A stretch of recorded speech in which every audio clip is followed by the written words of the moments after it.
ఇంటికి ఎవరు వస్తారో వారికి తప్పకుండా మీరు ఏదో ఒక పదార్థాన్ని ఇచ్చి పంపడం నేర్చుకోండి. ఒక పండో, ఓ కాయో, పసుపో, కుంకమో ఏదో ఒకటి ఇవ్వండి.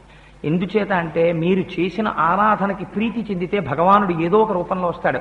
తులసీదాస్ గారికి అలాగే వచ్చాడు. నిజంగా శంఖచక్రాలు పట్టుకుని వచ్చేసాడు అనుకోండి, మనం చాలా అల్లరి చేసేస్తాం. అందుకని భగవానుడు ఏదో ఒక రూపంలో వస్తాడు. అందుకని మొట్టమొదట ధ్యానం చెయ్యగానే ఆయన ప్రీతి చెందుతాడు. మీరిక్కడ ధ్యానం చెయ్యగానే మీరు ఎదురుగుండా ఉన్నటువంటి పూజామూర్తిలోకి ఆయన ఆవాహనమవుతాడు, ఆయన వస్తాడు.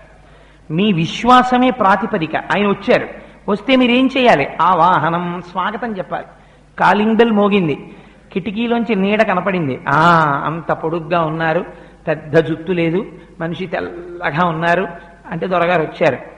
ఇలా పక్కన చూసేటప్పటికీ కొంచెం దొరగారి పక్కన పొట్టిగా ఉన్నారు, సన్నగా ఉన్నారు, కానీ మొహంలో ఆ ఉత్సాహం ప్రస్ఫుటంగా నీడలో కనపడుతోంది అంటే గోపాలకృష్ణ గారితో కలిసి